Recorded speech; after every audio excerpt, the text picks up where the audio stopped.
Fancy outlet Mukunda jewellers లో mega వడ్డానం sale 2.0. నమస్తే, వెల్కమ్ టు సుమన్ టీవీ. నేను గిరిజ. ఇవాళ మనతో పాటు ఉన్న అతిథి వచ్చేసి 2 తెలుగు రాష్ట్రాలకి బాగా సుపరిచితులు. ఎవరు తెలీదు అనే మాట లేదు, బాగా సుపరిచితులు అంటేనే అర్థమవుతుంది. అంతేకాకుండా జ్యోతిష్య పరంగా ఎంతో మందికి మంచి ఉన్నత స్థానానికి వెళ్ళే మార్గాన్ని చూపారనొచ్చు. అలాగే మనకు నిత్య జీవితంలో జ్యోతిష్య పరంగా ఎదురయ్యే సమస్యలకి కూడా ఎంతో మందికి ఎన్నో రకాల రెమెడీస్ కూడా చెప్పారు. మరి తను ఎవరో కాదు, ప్రముఖ జ్యోతిష్య పండితులు, శ్రీచక్ర పీఠ వ్యవస్థాపకులు బ్రహ్మశ్రీ డాక్టర్ ప్రదీప్ జోషి గారు ఉన్నారు. వారితో మాట్లాడదాం. గురువు గారు నమస్కారం. శ్రీమాత్రే నమః. గురువు గారు, మామూలుగా బాలారిష్ట దోషాలు ఉన్నాయని అంటూ ఉంటారు. అసలేంటి బాలారిష్ట దోషాలు ఉన్నాయని మనకెలా తెలుస్తుంది? వీటికి ఏమైనా పరిహార మార్గం ఉందంటారా గురువుగారు? శ్రీ గురుభ్యో నమః. శ్రీమాత్రే నమః. రోగానశేషాన్ అపహాంసి తుష్టా రుష్టాతు కామాన్ సకలాన్ అభీష్టాన్ త్వామాశ్రితానాం న విపన్నరాణాం త్వామాశ్రితాం హ్యాశ్రయతాం ప్రయాంతి. సర్వాబాధా ప్రశమనం త్రైలోక్యస్యాఖిలేశ్వరి ఏవమేవ త్వయా కార్యం అస్మద్వైరి వినాశనం. శ్రీమాత్రే నమః. బాల అరిష్ట దోషములు, బాలారిష్ట నివారణ దోషములు. బాలారిష్ట అంటే అర్థమైంది, బాల అంటే అర్థమైంది చిన్నపిల్లలు అని అర్థం. పుట్టినది మొదలు 3 ఏళ్ల వరకు ఉండేటివి బాలారిష్టాలు. కొంతమంది 3 ఏళ్ళు అంటారు, కొంతమంది 6 ఏళ్ళు 8 ఏళ్ళు అని కూడా అంటారు. 8 ఏళ్ల వరకు బాలారిష్టాలు ఉంటాయి. అప్పటి వరకు బాల్యము, పుట్టినప్పటి నుంచి 8 ఏళ్ల వరకు బాల్యము, 8 ఏళ్ల నుంచి 16 ఏళ్ల వరకు కౌమారము, 16 ఏళ్ళు దాటిన తర్వాత 38 ఏళ్ల వరకు యవ్వనం. ఇది అందరికీ బాల్య యవ్వన కౌమారం, ఇది అందరికీ ఈ స్థితి ఉంటుంది. తర్వాత పౌరుష స్థితి వేరే ఉంటుంది. తర్వాత వృద్ధాప్యం. పౌరుష స్థితి ఏంటంటే మన కాళ్ళ మీద మనం నిలబడ్డము, మన వంశాన్ని వృద్ధి చేసుకోవడం, ఇవన్నీ కూడా పౌరుష స్థితి. అంటే జీవితకాలానికి. ఇప్పుడు ప్రతి మనిషికి బాల్యం అంటే తల్లిదండ్రుల యొక్క అండర్ కంట్రోల్ ఉండడు. తర్వాత కౌమారం అంటే కుమారతత్వం, అంటే 8 ఏళ్ల నుంచి 18, 16 ఏళ్ల వరకు కౌమార్యం. ఈ టైంలో ఏంటంటే విద్యాభ్యాసం నేర్చుకోవడము, పరిపూర్ణుడుగా సిద్ధమవ్వడం. తర్వాత యవ్వనం, విశేష సుఖభోగాలు, సంతానము, వివాహము, ఉద్యోగము, ప్రపంచం యొక్క పోకళ్ళు నేర్చుకోవడం, ఇవంతా కూడా యవ్వనంలో పోతాయి. అంటే 40 ఏళ్ల వరకు. 40 ఏళ్ల నుంచి పౌరుషత్వం, 40 నుంచి 60 ఏళ్ళు పౌరుషం. పౌరుషం అంటే ఏంటంటే లైఫ్ స్టెబిలిటీ ఇవ్వడము, నేచర్కి ఏమైనా చేయడము, కుటుంబానికి సంబంధించిన స్థిరత్వం సాధించడము, ఇక మనవాళ్ళు మనవరాళ్ళు ఇవన్నీ చూడడము, ఇవంతా కూడా 60 ఏళ్ళు. తర్వాత వృద్ధాప్యం. వృద్ధాప్యంలో ఏంటంటే ఇంకా శరీర త్యాగం చేయడానికి కావాల్సిన సాధన చేసుకోవడం. ఇది మనిషి యొక్క life cycle, actually general life cycle. దీంట్లో ప్రతి ఒక్క దశలోనూ అరిష్టాలు ఉంటాయి. కౌమార అరిష్టం ఉంటుంది, బాలారిష్టం ఉంటుంది, యవ్వన అరిష్టాలు ఉంటాయి. తర్వాత వృద్ధాప్యంలోనూ మృత్యుగండాలు ఉంటాయి, పౌరుష అరిష్టాలు ఉంటాయి. సో బాల్యంలో వచ్చే అరిష్టం ఏంటంటే హెల్త్ క్రైసిస్, ముఖ్యంగా హెల్త్ ప్రాబ్లమ్స్, ఇంకా లైఫ్ పోవడమే. బాల్యంలో 2 ఉంటాయి, హెల్త్ ప్రాబ్లం రావడము, లేదంటే మరణించడం. ఇవి 2 బాలారిష్టంలో. తర్వాత కౌమారంలో వచ్చేది కూడా ఇదే సమస్య. కౌమారంలో దెబ్బలు తాకడము, లేదా హెల్త్ క్రైసిస్ రాకడము, అక్కడ కూడా గండం ఒకటి ఉంటుంది. తర్వాత యవ్వనం. యవ్వనములో వేరే వాళ్ళ మూలకంగా, జంతువుల మూలకంగాను, దేని మూలకంగాను గండం రావడం, ఆరోగ్యం మూలకంగా. ఇంకా ఎక్స్ట్రా వయసు పెరిగిన కొద్దికి ద రిసోర్స్ ఆఫ్ నెగిటివ్స్ అనేటివి పెరుగుతూ ఉంటాయి. అంతే కదా, మనం ఇంట్లో ఖాళీగా, ఇంట్లో పుట్టినప్పుడు చిన్న చేతిలో ఉంటాము, అప్పుడు మనం ఏం చేయలేం కదా. రిసోర్స్ ఏముంటుంది, మన అమ్మ నాన్న ఏం పెడతారో దాని మీద మనకి గండములు బేస్ అయి ఉంటాయి, లేదంటే మనకి పూర్వజన్మ కర్మను బట్టి గండములు ఉంటాయి. సో ఈ బాలారిష్టాలు ఏమిటంటే కనుక జాతకాన్ని బట్టి చూసి చెప్పాలి. మోస్ట్ ఆఫ్ ద బాలారిష్టాల్లో ఒకటి, పిల్లలకి అనారోగ్యం ఎక్కువగా రావడం. పుట్టిన పిల్లలకి అప్పుడు ఏదో ఒక రోగం ఉంటుంది, అప్పుడు ఏడుస్తూనే ఉంటారు. బాగా తెమడ రావడము, లేదా తల్లి పాలు తాగిన తర్వాత కూడా కక్కుకోవడము, సరిగ్గా అరగకపోవడము, తర్వాత గ్రీన్ కలర్గా మోషన్స్ వెళ్తూ ఉంటారు. సో వాళ్ళకి అన్నప్రాశనం అయిన తర్వాత కూడా వాళ్ళు సరిగ్గా తినరు. కొంతమందికి మాటలు సరిగ్గా రావు, తొందరగా మాటలు రావు, అట్లాగే తొందరగా వాళ్ళు నడవరు. సో ఇలాంటివన్నీ కూడా బాలారిష్టాల కిందకి వస్తాయి. ఏవైతే న్యాచురల్గా జరగాల్సినవి న్యాచురల్గా జరగవో అదంతా కూడా బాలారిష్టం కేటగిరీ కిందకి వస్తుంది. అది వస్తే తప్పకుండా ఆయుర్వేద జ్ఞాన పటిమ ఉన్నటువంటి జ్యోతిష్ శాస్త్ర పండితులు సంప్రదించాలి.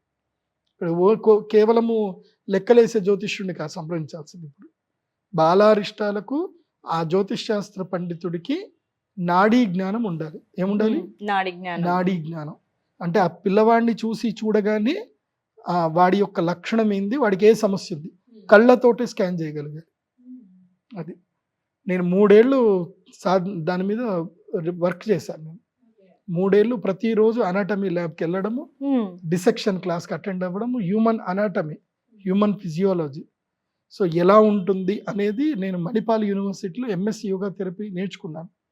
ఎందుకోసం అంటే నేను ఎప్పుడైతే రీసెర్చ్ చేయడానికి వెళ్ళానో, రీసెర్చ్కి వెళ్ళినప్పుడు నా రీసెర్చ్ కంప్లీట్ అవ్వట్లే. నాకు ఇదే నా రీసెర్చ్ ఏంటంటే the planetary influence on human affairs, గ్రహాల యొక్క స్థితిగతి యొక్క ప్రభావము మనుషుల మీద ఎలా పడుతుంది. అది ప్రాక్టికల్గా చెప్పాలంటే మనిషి అంటే ఎవడు తెలియాలిగా. మనిషి అంటే మనిషికి ఎన్ని శరీరాలు ఉంటాయి? అందరు మనిషి అంటే ఒకటే శరీరం అనుకుంటారు. మనిషికి 5 శరీరాలు ఉంటాయి. 5 శరీరాలు. అదేంటి గురుగారు? అన్నమయ శరీరము, ప్రాణమయ శరీరము, మనోమయ శరీరము, విజ్ఞానమయ శరీరము, ఆనందమయ శరీరం. 5 శరీరాలు ఉంటాయి ప్రతి మనిషికి. దీన్ని పంచకోశములు అంటారు. తర్వాత మనిషి శరీరంలో ఎన్ని తత్వాలు ఉంటాయి తెలుసుకోవాలి. మనిషి శరీరంలో 25 తత్వాలు ఉంటాయి. ఆ 25 తత్వము లోపల పంచభూతాలు, పంచ జ్ఞానేంద్రియాలు, పంచ కర్మేంద్రియాలు, పంచ తన్మాత్రములు, మళ్ళీ మనోబుద్ధి అహంకారము, ఈ 3 కూడా దాంట్లో సూక్ష్మ శరీరం కిందకు వస్తాయి. ఈ రెండింటిని డామినేట్ చేయడానికి ఈశ్వరుడు, తర్వాత ప్రకృతి, ఇలా మొత్తం 25 కేటగిరీస్ వస్తాయి. ఇది అంతా తెలుసుకుంటేనే మనిషి, లేకపోతే మనిషి కాదు. మొత్తం 30 ఉంటాయి మనిషి లోపల. 30 అంటే పంచకోశములు. ఈ పంచకోశాలు కూడా తెలుసుకోవాలి. మళ్ళీ త్రిదోషాలు తెలుసుకోవాలి. ఏవి? వాత పిత్త కఫాలు ఎలా ఉంటాయి.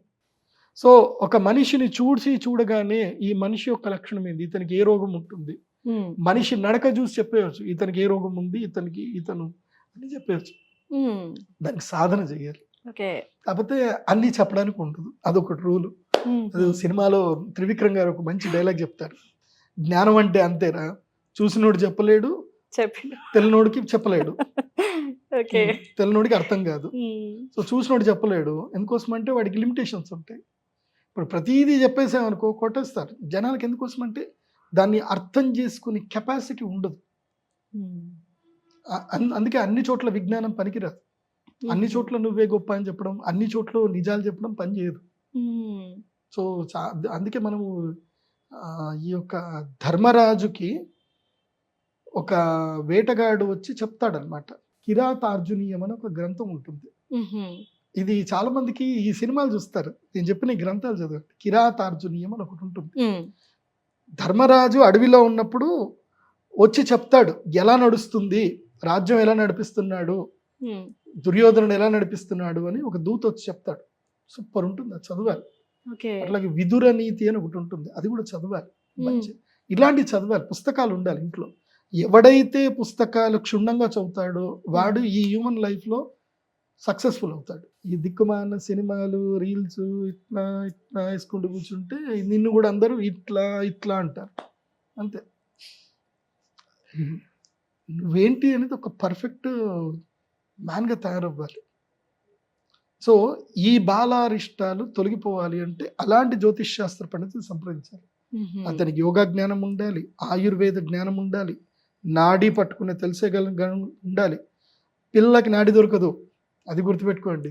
ఇది నేను చెప్పిన ఎవరైనా ఆయుర్వేదం చూసేవాడిని అవుతారు, ఏంట్రా చిన్నపిల్లకి కూడా నాడి పడతామని చెప్తున్నావా అంటారు. చిన్నపిల్లకి నాడి దొరకదు, కష్టపడి పట్టుకోవాలి. కడుపు పట్టుకుంటారు, కడుపు పడతారు, సో ఇక్కడ పడతారు. సో చాలా ఉంటుంది నాడి చూడడానికి. సో అలా బుడ్డ పిల్లల్ని పట్టుకోగానే ఇలా చేతులు ముట్టి కాళ్ళు ముట్టి చెప్పేస్తాము, అదంతా స్పర్శతోనే తెలిసిపోతుంది. వీడేంటిది అనేది మా కళ్ళు చూడగానే మాకు తెలిసిపోతుంది. నా కళ్ళే పెద్ద స్కానర్స్. ఎవరన్నా ఇట్లా రాగానే అలా చూడగానే అన్ని టక్ టక్ టక్ మొత్తం వెళ్ళిపోతాయి. అదే సినిమాలో అదే ట్రాన్స్ఫార్మ్ సినిమాలు ఇట్లా చూడగానే మనిషి ఇది ఇది ఇది అని పడిపోతాయి కదా, అట్లా మాకు చూడగానే వీడు కఫ శరీరము, వాత శరీరము, ఓకే, కాళ్ళు ఇలా ఉన్నాయి, ఇది ముఖం ఇట్లా ఉంది, పాలభాగం ఇంత ఉంది, కళ్ళు ఇంత ఉంది, సాముద్రిక లక్షణాలు శాస్త్రం. సో చూడగానే తెలిసిపోతుంది. కాకపోతే అందరికీ అన్ని చెప్పం, తెలుస్తాయి కానీ తెలిస్తే కానీ చెప్పకూడదా? చెప్పకూడదు. డబ్బులు ఇచ్చినా చెప్పకూడదు. ఎందుకోసం అంటే లైఫ్ థ్రిల్లింగ్గా ఉండదు, అన్నీ చెప్పేస్తా. ఎప్పుడు ఎంత చెప్పాలో అంతే చెప్పాలి. అందుకే నేను కన్సల్టేషన్ ఇస్తే 5 years వరకే చెప్తాను. ఓకే. 5 years తర్వాత మళ్ళీ 2 అని చెప్తా. అన్నీ అప్పుడే చెప్పేస్తే ఎప్పుడో 10 ఏళ్ళ క్రితం జరిగేదానికి ఇప్పుడు ఏడుస్తా కూర్చుంటాయి మనిషి. జరిగేది ఎప్పుడు జరగక మానదు. కాకపోతే దాన్ని మెంటల్గా మనం రెడీ అయ్యి పెద్దగా అయ్యేదాన్ని చిన్నగా చేసుకోవచ్చు అంతే. జరగక మానదు. అందుకే బాలారిష్టానికి తప్పకుండా పిల్లలు పుట్టగానే జ్యోతిష్య పండితుడిని సంప్రదించాలి. పుట్టగానే ఎంతవరకు మావాడు ఏమవుతాడు, మావాడికి ఎట్లాంటి పిల్లలు పుడతారు, పెండ్లాం వస్తుందా రాదా, ఇవన్నీ అడగొద్దు. పుట్టగానే 5 ఏళ్ల వరకు 5 ఏళ్ల వరకు ఎట్లా ఉంటుంది గురూజీ, వీడి వల్ల ఎవరికైనా గండం ఉందా, వీడి వల్ల మా యొక్క ఇంటికి ఏదైనా అదృష్టం రాబోతుందా, వీడి వల్ల తండ్రికి కానీ తల్లికి కానీ మీనమామకి కానీ మేనత్తకి కానీ తాతకి కానీ ఎవరికైనా కలిసి వస్తుందా, ఎవరికి కలిసి వస్తుంది ఎవరికి కలిసి రాదు, వీడికి ఎప్పుడెప్పుడు గండాలు ఉన్నాయి, వీడి ఆరోగ్య పరిస్థితి ఏంటి, ఏ టైంలో వీడికి ఎలాంటి ప్రికాషన్స్ తీసుకోవాలి, ఇవి మాత్రమే అడగాలి. ఇంతకుమించి ఎక్కువ అడగదు పుట్టిన పిల్లకి.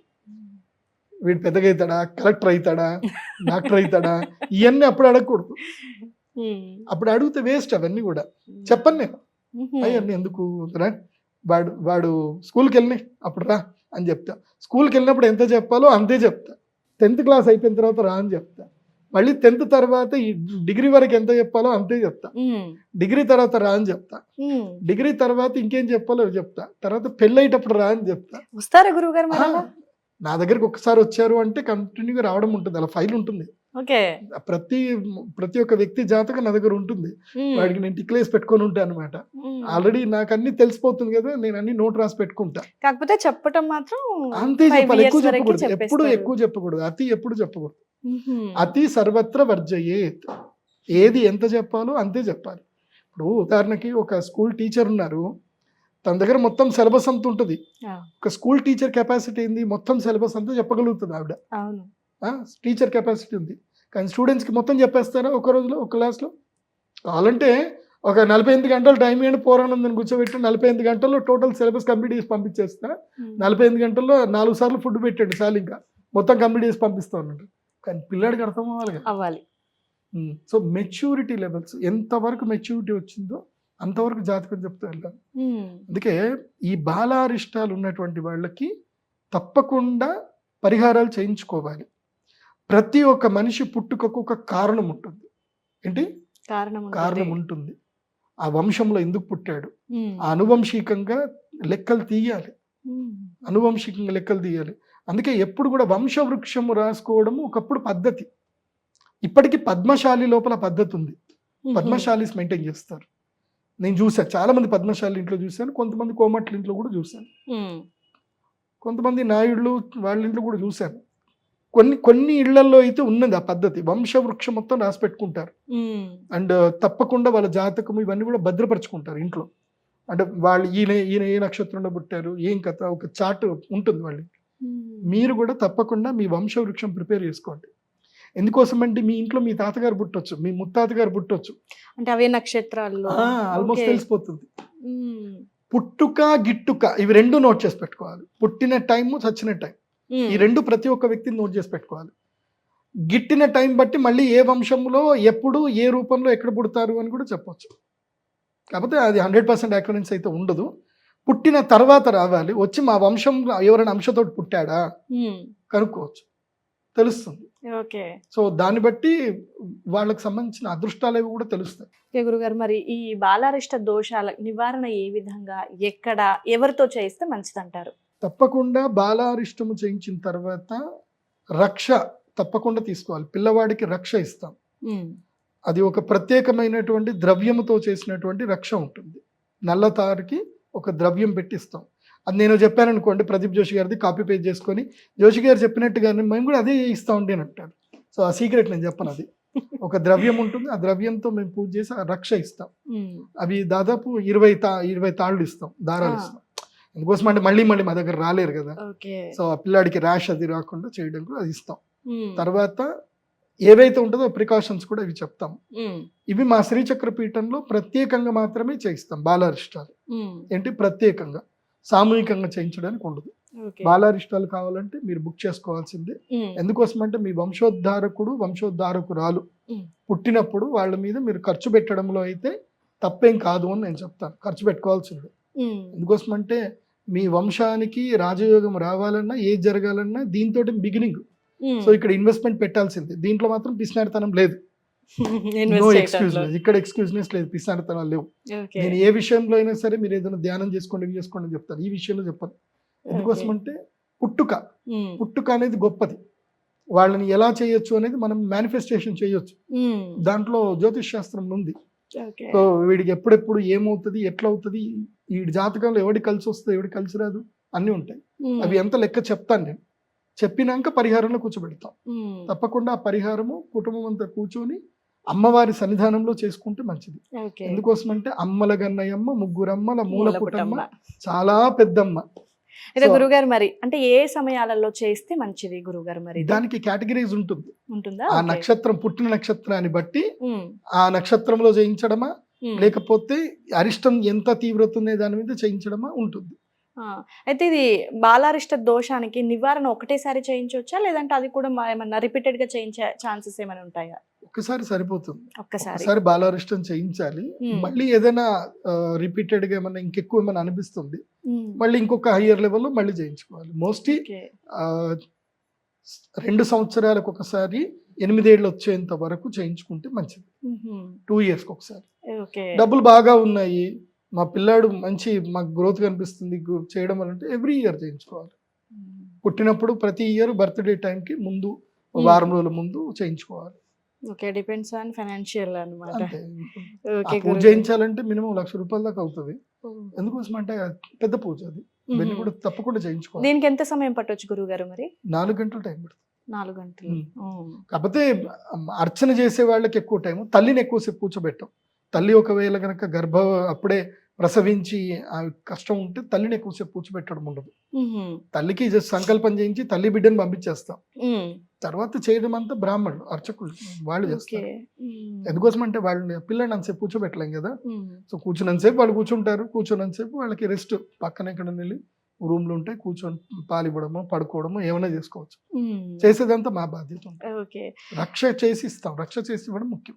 అయితే ఈ దోషం ఉంది అనేది ఒకటి, మీరు స్టార్టింగ్ లో చెప్పినట్టుగా కొన్ని లక్షణాలు, రెండవది జాతక చక్రం మీకు చూయించినప్పుడు అంతేనా? తప్పకుండా జాతక చక్రం చూయించుకొని పోవాలి. ఉమ్, జాతక చక్రం చూయించుకోకుండా ఇదే జరుగుతుంది బాలారిష్టం చేయించేస్తామని పరిగెత్తుకుంటూ రాకూడదు. ఉహుం, ఉమ్.